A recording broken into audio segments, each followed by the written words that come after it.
the record. Hey everybody, welcome to our usual weekly podcast. A little bit delayed. Again, this one will be my fault because I'm traveling again. My name is Patrick Tan, General Counsel for ChatArgos. With me, as usual, is Jonathan Reiter, the CEO and Chief Data Scientist for ChatArgos, here with you to talk about some of the latest happenings that are going on in the crypto scene. So thank you for taking time out to join us for our weekly podcast. We appreciate it when you do that. So John, this week, I wanted to talk to you a little bit about three things that we want to cover. And we'll go through them sequentially. One, I want to talk about that ledger stuff. I don't think everybody fully understands what's going on with that technology. Because and you and I have had this conversation. So I think it's interesting because we'll talk about hardware and reliability and stuff like that, and whether you should really be paying for an overpriced USB thumb drive, which is more likely to fail on you than one that isn't. We'll go into that, and should you buy a ledger or not? We'll talk about that. We had that conversation, so I think the viewers would appreciate. Yeah, I mean, okay. I guess I would say it even starts a little bit more basic than that, which is okay. that some people seem to believe this is magic. Like the sharing of secrets is a very old problem. All right. There are Roman, Greek, ancient, like Julius Caesar time. Caesar cipher. Yeah, that's one of the this. Yeah, stuff that goes back a really long way. Correct. The concept of seed phrases and the way all this stuff works is very, very old technology.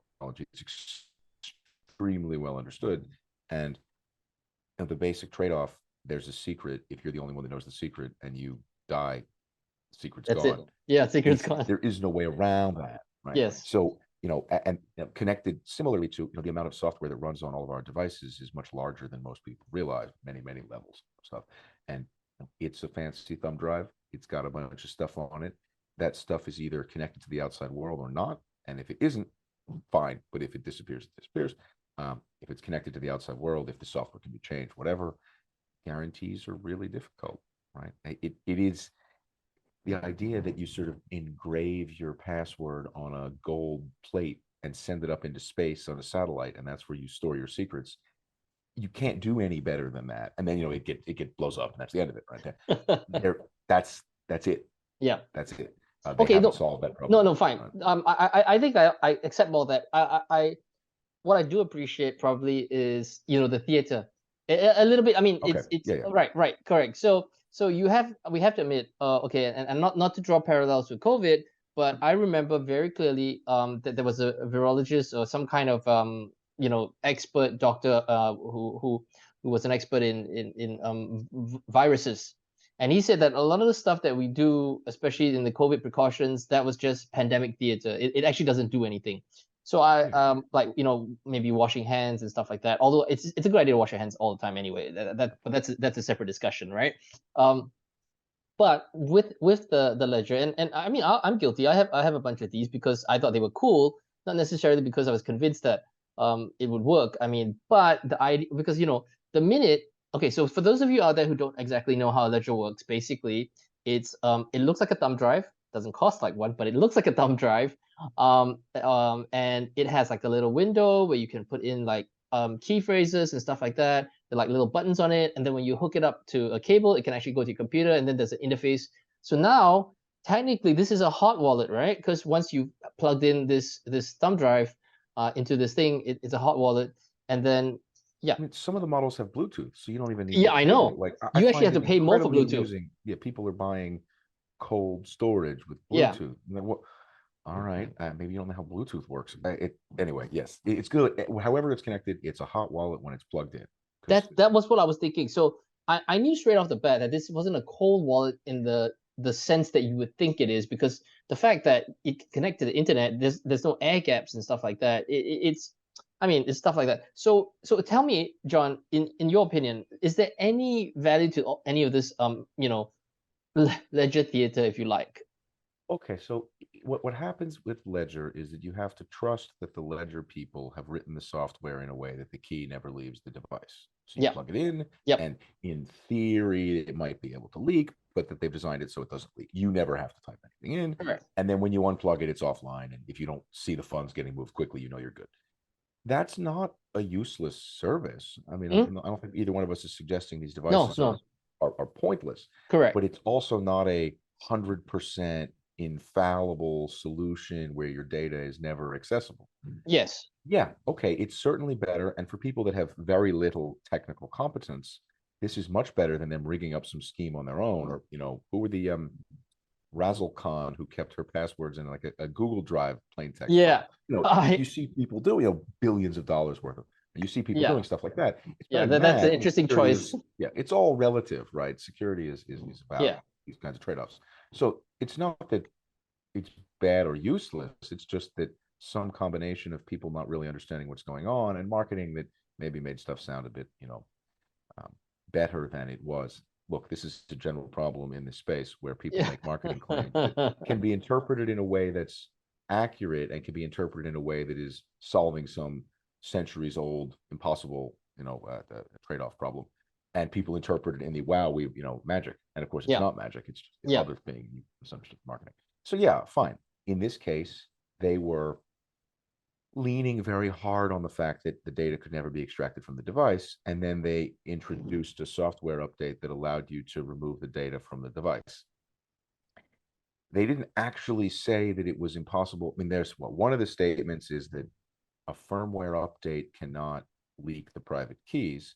Mm-hmm. But of course, it's also true that updated firmware can leak the private keys. Yes. Is this a semantic difference or not? Or, what level of for people who are software developers, Yeah. on almost any level, you kind of do understand the difference, right? Yeah. For people who are not, there's a very famous old paper from Ken Thompson. So he's one of the developers of C, the early programming language, and Yep. Unix. It's just the thing that runs everything in the world Yeah. now. From the early 80s in his Turing Award acceptance speech and then done up as a paper. And he's explaining a scheme that he'd come up with to essentially hide bugs by modifying the program, then modifying the compiler, and then using that to build a modified program so that you couldn't even see in the source code where it's known that this is difficult and that if you really need to trust stuff, you have to do it from scratch. Ledger and other providers in the space use non-open source software, and you just have to trust them. Such is life. Most people use Windows.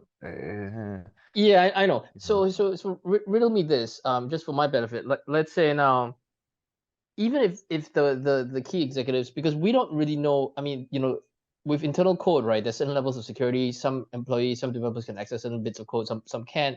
But if you had, and in theory, I'm not saying that this is what happened, but in theory, let's say now, for instance, if you had some nefarious actors who were acting from within, who maybe baked some kind of backdoor in, and then on the day that they get fired, they leave, whatever the case may be, they decide to access that backdoor one day. That's absolutely possible, right? Oh, I don't think that's even the worst case. So what you described is possible. I think the worst case is that they get hacked in a way that they don't detect. And companies have this all the time, where the hack is discovered later, right? Yeah. They themselves have private keys that are used to sign software updates. And the Yeah. device will only accept software updates signed by the manufacturer. This is the same Microsoft does. Correct. Yeah. If those keys are compromised, they can then publish firmware with malicious code in it, and it might again not even be the code that Ledger thinks it is because they've been hacked and their keys have been compromised. So somebody could get into Ledger, get their keys, get the code, modify the code, build modified firmware, sign it with their keys, and then put it out into the world as an update. And if Ledger hasn't noticed they've been hacked, no one would know there was a problem as they were updating that firmware, and then anything could get leaked at any time later. Okay, so now let's I'm not predicting that happen, but of course, worst case scenario. Correct. That's the worst case scenario. But let's talk a little bit about let's do a bit of scenario planning here. Let's say, for instance, and I'm not saying that this is the case, but let's say, for instance, if I were to hack, and because tons of people actually put their crypto into these we talk about Ledger, but it's the same Trezor, whatever, into these like pen drive type wallets, and they just put it away in a drawer or something somewhere, safety deposit box, thinking that, oh, okay, we're all good, we're all safe. Now, if the keys have been compromised, and you don't, because they don't, it's not a habit maybe to regularly check that address. You think, okay, I've got 10 BTC, I put it into a Trezor, I put it into my safety deposit box, not going to think about it, not going to look at it. Now, if somebody had access to the keys, the smart way to do it would be just to kind of like slowly siphon it away from those wallets where you've seen that there's no transactions for a long period of time, and you just kind of slowly trickle away at it. That's something that could happen, right? Well, Yes, although it's important to note that if you take the device when it does not have any malicious firmware on it and you don't plug it into a computer, it So can't that's be better. updated. Yeah. So Okay. right, so it would be okay from the beginning. It's not Yeah. it is of course possible that there's already malicious firmware because there Yeah. are. That's what I was I have saying. no clue, That's right? But yeah. assuming we're starting from a place where they are okay, Yeah. doing that is fine. But again, you have to go plug it in to use it, and if something happens at that time, so Oh, it's nothing's flawless here. okay. So no, that's all fine. And where we're at right now is that they've acknowledged. I mean, to be Yeah, fair to them, they've yeah, acknowledged the fallibility of the yeah. system, and I think that's fine. And I appreciate that transparency and that honesty. So let's talk a little bit about what is a better solution. Then is a paper wallet a better solution? Is like what if I know I see where this is coming from. It's like you want to do the theater because it makes you feel better. It makes you feel that think that Yeah. your coins are safe, whether they are or not. It just psychologically you feel like I'm doing something as opposed to just paper Some of wallets. it's certainly that idea. Yeah. Oh, So okay. I mean, we have to remember, first of all, that the computer is running a huge stack of software all the way down yeah, to firmware. And there are people who make computers that are designed to be as open source as possible, but there's still very low level code in the graphics card, whatever, that you don't get to read. correct. So the idea that you can actually check the entire system, that stopped in the 70s, early 80s. There is a older version of Unix from Yeah, AT&T where an yeah, Australian professor actually printed out most of the interesting code, wrote up lecture notes, and it was used, probably still is used, as an operating systems class textbook for years. yeah, Because you could actually read the whole system and understand the whole system. You yeah. can verify that stuff is okay, whatever it is. That hasn't been the case for decades. Right? So you're going to end up trusting some of this code anyway. Yeah. If you really care tremendously, you can keep all your data on a computer with no ability to access the internet and then Hmm. follow a procedure for manually moving the bits from here to there, signing the bits, bringing the bits back, and entering them. You can do that. Yeah. That will work. Uh, Yes. Finding a computer that does not have access to the internet and reliably ferrying data to and from it is a real pain in the ass. For Oh, example, if you put a thumb drive in yeah. the internet computer, then you put a thumb drive in the non-internet computer, and That's then you it. put it back in, you don't really know. Like you have to have a Yeah. process Yeah. checking that. Correct. This stuff is just very painful. And thumb drives are in fact computers that have their own software on them. And I will say, this is particular to thumb drives, that software is pretty much always closed source because the Yeah. idea that the algorithms for doing wear leveling and increasing speed and caching, whatever, Yeah. are the IP that Yeah. Yeah. Yeah. Samsung and whoever have for their SSDs. So you're Correct. never going to be able to. Maybe there'd be a market for a open source, cheap, small, old thumb drive that somebody build this stuff on, right? As a So product, somebody can go it's build. interesting But that you bring but this up. semiconductor manufacturing is not doable in small quantities. So Exactly. So it's yeah. interesting you bring this up because this is exactly the same problem that the guys who the ICIJ reporters and the Obermeyer brothers who did the Obermeyers who did the Panama Papers when they Hmm. when they were looking for a secure computer that had never Yeah. ever come into contact with the internet, completely sealed off. It was very expensive. It cost them 18,000 euros for a laptop that could do that. Yeah, I remember that story. I find that sort of hard. I don't know exactly what happened there. Yeah. It is harder and harder to buy laptops without Wi-Fi and Bluetooth these days, right? But you Well, can certainly and buy they have never desktop come into computers. contact with the internet as well. Not just that they didn't have that stuff on board. I mean, of course they didn't have that stuff on board, but would never have had any kind of contact. So I don't know necessarily if they just Well, overpaid for a sorry, bunch of I don't old. know. Yeah, I don't quite understand what never had any contact with the internet So means. Because that's what it says no, in the but Panama that's paper. yeah, but that Yeah, just doesn't that never made any sense to me because yeah, the machines that manufacture the computer, the correct. semiconductors and everything, are Yeah, internet connected machines, that was what I was and thinking. someone has to upload the firmware in the first place. So Yeah, somehow that got uploaded. I mean, I know HP has a line of computer manufacturing for their secure, whatever it's called, yeah, HP Enterprise, yeah, where yeah. they're only made in the United States, only at certain facilities. And I don't even know if you could just order them or you have to get approval or whatever. They So, do a lot of government work. You could maybe buy that. I don't know that you can actually go buy one yourself. but So, the reality but of this is ridiculously paranoid. Nobody knows. exactly. That's what I'm saying. So we're reaching the level of ridiculousness because I mean, granted, that was the Panama Papers, and then your private keys for your 10 BTC or whatever the case may be. Are people just kind of better off paper wallet? What's the answer here? I mean, I think writable CDs maybe aren't getting the respect they deserve, but That's you can write yeah, stuff down. Somebody tweeted something about how they have their keys engraved on stainless steel plates. Like I find that one amusing because you obviously had to, unless you own the engraving machine, you had to tell the keys to the guy doing the engraving. But the plate is good, right? I I don't know. Look, you can buy DVD writers pretty cheaply. I'm not sure what to tell you. Most people are trying way too hard here, and they're far more likely to screw up. The famous canonical cryptography textbook, the Yeah. Schneier Applied Cryptography, in great detail over and over goes through scenarios where systems have been compromised, and it's essentially always the people that are the Yeah. problem, not the Yeah. math. And it's going to be some guy screwing up and forgetting which computer they plug the thumb drive into or whatever, typing the paper wallet in wrong. It gets screwed up. Then they do a copy paste, use their Google Drive. These are the security risks in the real world, not this other stuff. No, I'm inclined to agree as well. So like, I mean, in the grand scheme of things, if you want to look at things holistically, I get it, but for 5-10 BTC, not to belittle the amounts, you're not likely to be taking the kind of precautions that are nearly enough. So what is like, should you just not even try? I mean, like what should you do? I mean, one of the key, this is standard computer security. Yeah. Lessons, that simple procedures you can follow reliably are much Yeah. better than Yeah. complicated procedures that maybe are safer, but you're not going to follow correctly. Yeah. Right. And that's an observation about security. That's not my observation. Right? Yeah. That's lots of people. Yeah. So I think people are taking all that way too seriously. They just need to realize that these are all computers. And a lot of the time when someone makes a claim that they've solved some problem that seems, very hard is actually just impossible, you should just recognize that. You see this a lot where people will say, there was something about, trustless bridge, cross-chain communication is almost impossible. And we've solved it. Where, of course, there's academic papers going back years that it's just impossible. Stop claiming magic. But I mean, and stop believing in magic.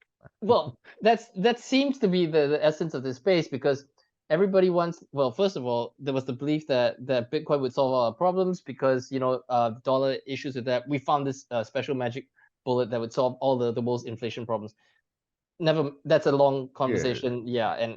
But this space seems particularly obsessed. But we over here at ChatArgos, we're interested in math and science. So and as far as we're concerned, we care about what is objective, observable reality. So okay. So TLDR, these fancy devices, get them if you want. It's better than doing nothing, I guess. But you may actually be better off doing less, like simple paper wallets, simple security procedures. But I guess at the end of the day, if this is something you want to do, go out there, buy yourself a ledger, muck around with the keys and stuff like that, and enjoy that process.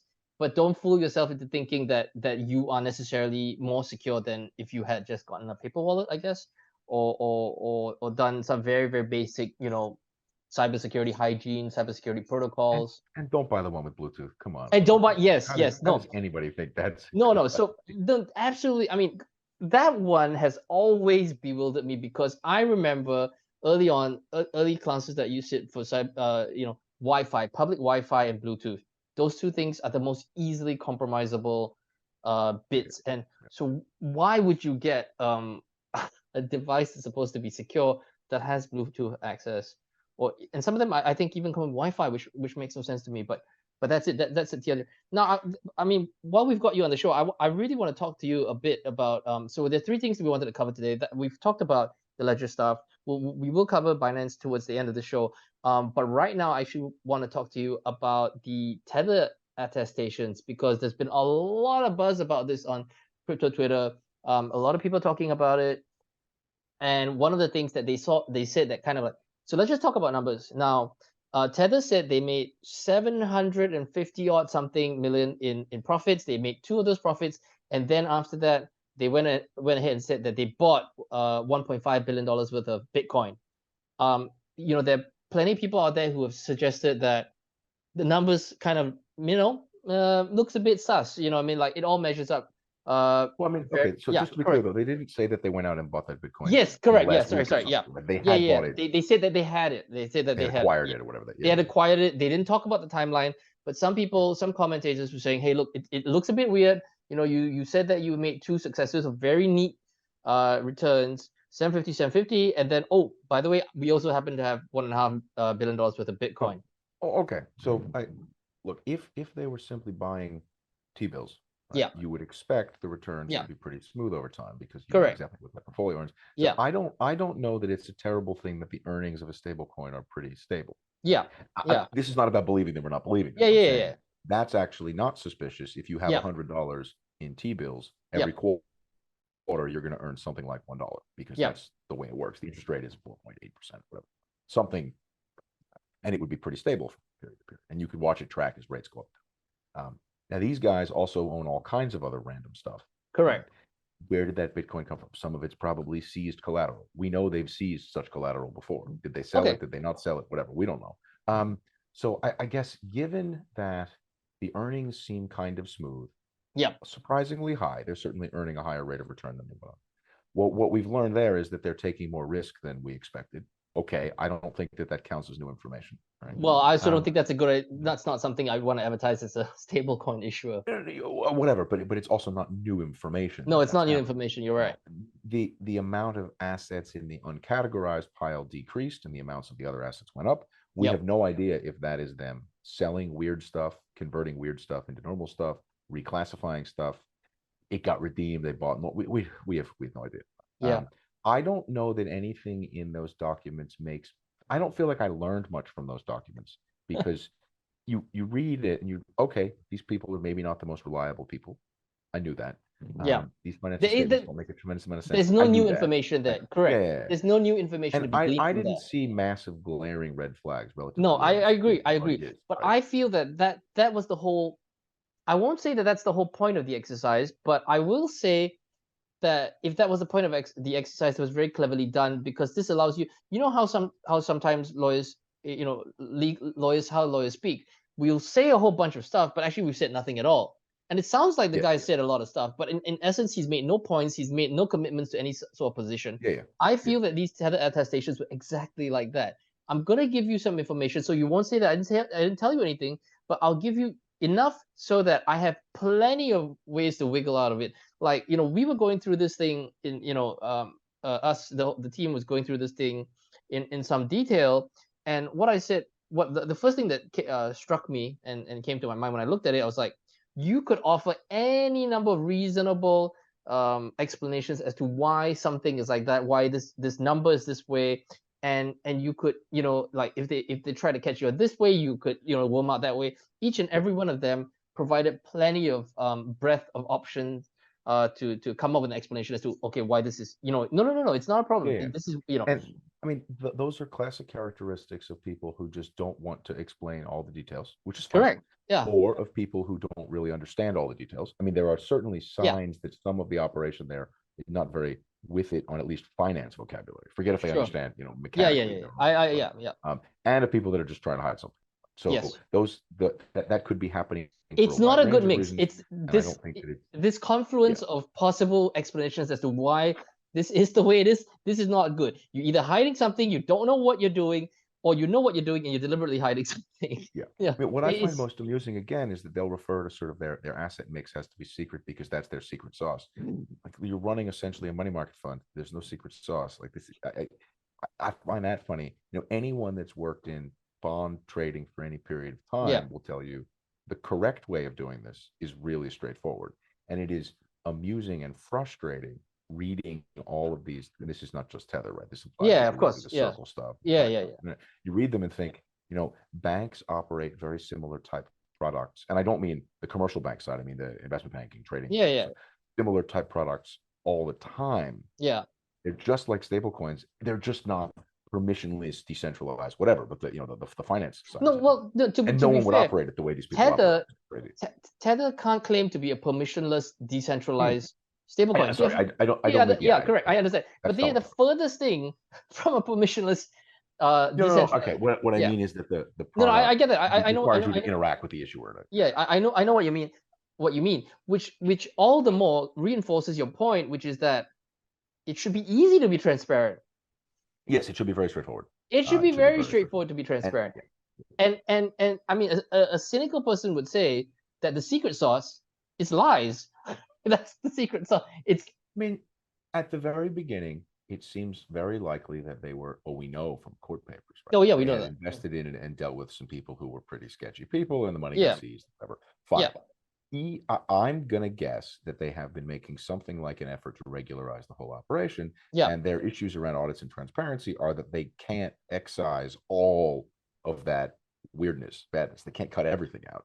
And until they Yeah. can do that, they're just not going to be able to give somebody full fine. And they can't, of course, say, we're up to 97% okay. We still have some crap over here. No, When that no. is so obviously the actual answer. No, that's funny. That's funny.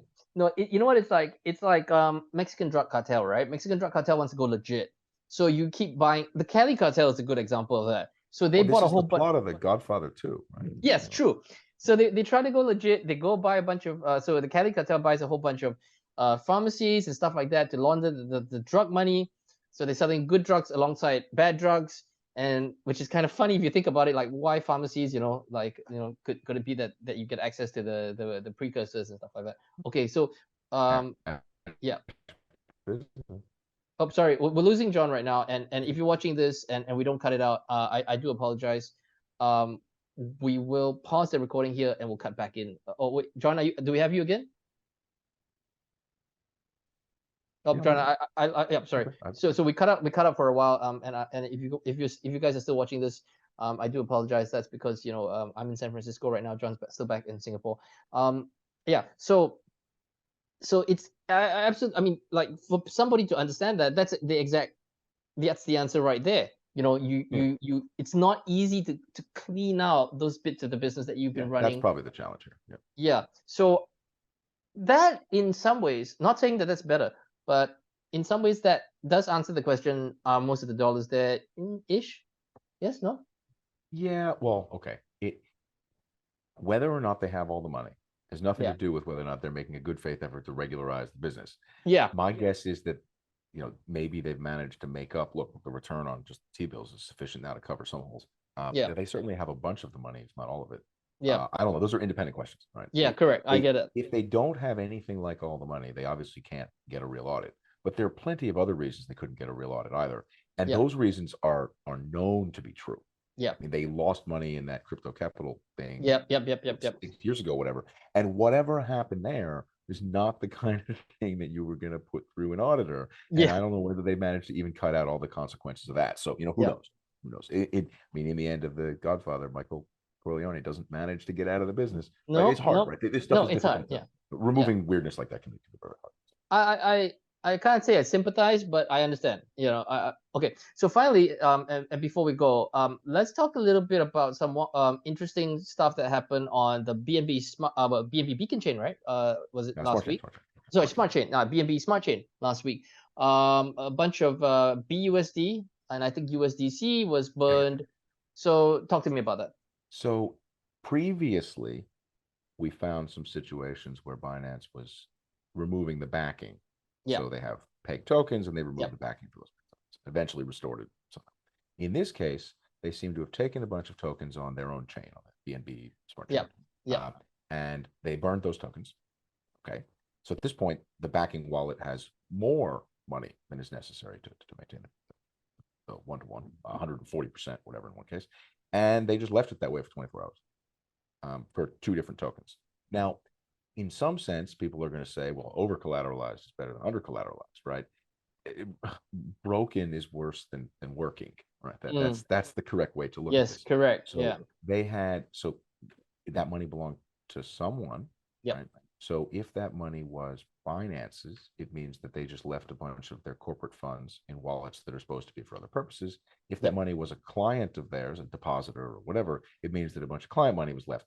So, stuff is not being separated out properly. We have seen a few incidents of examples of their minting and burning more of these peg tokens correctly, right? I tweeted out a couple things where I actually said, like, this is a positive outcome. These things were within a few minutes of each other. It's fine.